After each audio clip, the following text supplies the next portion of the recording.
दोस्तों, नवरात्रि से ठीक पहले सरकार ने आम जनता को राहत दी थी। नेक्स्ट जनरेशन रिफॉर्म से रोजमर्रा की चीजों पर जीएसटी घटाया गया है। Soap, shampoo, toothpaste, shaving cream अब 18% की जगह 5% पर आ गए हैं। मिल्क, पनीर, रोटी, पराठा टैक्स फ्री है।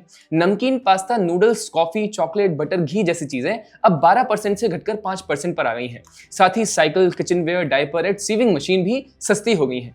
इसका सीधा असर ये होगा कि हर परिवार की जेब में बचत होगी। लेकिन असली सुधार यहीं से शुरू होता है। गवर्नमेंट ने जीएसटी एपेलेट ट्रिब्यूनल यानी जीएसटीएटी की शुरुआत की है और इसे छोटे सुधार की नहीं बल्कि गेम चेंजर की तरह माना जा रहा है। पहले क्या हाल था ये भी जान लेते हैं। यूपीए दौर में एक ही बिजनेस ट्रांजैक्शन पर सेंटर और स्टेट दोनों टैक्स वसूलने की कोशिश करते थे। एक केस सीईएसटीएटी में चलता और दूसरा अलग अलग स्टेट ट्रिब्यूनल्स में।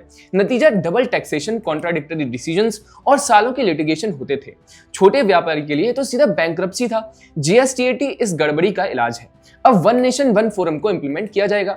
दिल्ली में एक प्रिंसिपल बेंच और देश भर में 31 स्टेट बेंचेस होंगी ताकि मेट्रो से लेकर के टियर 3 सिटीज तक सबको इक्वल जस्टिस मिल सके। इसमें 116 से ज्यादा मेंबर्स और 4 लाख से ज्यादा पुराने केसेस निपटाने का टारगेट है। 50 लाख रुपए तक के छोटे अपील्स अब सिंगल मेंबर बेंच द्वारा निपटाए जाएंगे, टाइम और कॉस्ट बचाने के लिए।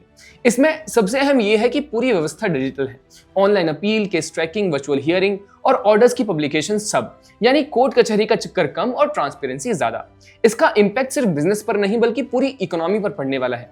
एमएसएमईज और स्टार्टअप्स का कैश फ्लो तेज होगा। इन्वेस्टर्स का कॉन्फिडेंस बढ़ेगा कि भारत में टैक्स सिस्टम स्टेबल और फेयर है। आम टैक्स पेयर्स को भी ये मैसेज मिलेगा कि गवर्नमेंट का मकसद सिर्फ टैक्स वसूलना ही नहीं बल्कि जस्टिस और कन्वीनियंस भी देना है। यानी एक तरफ थाली और जेब का बोझ हल्का और दूसरी तरफ टैक्स सिस्टम को क्लियर और ट्रस्टवर्दी बनाना। अब आपका इस पर क्या ख्याल है, मैं कमेंट्स में जरूर बताइएगा। जुड़े रहिए पैम्फलेट के साथ। नमस्कार।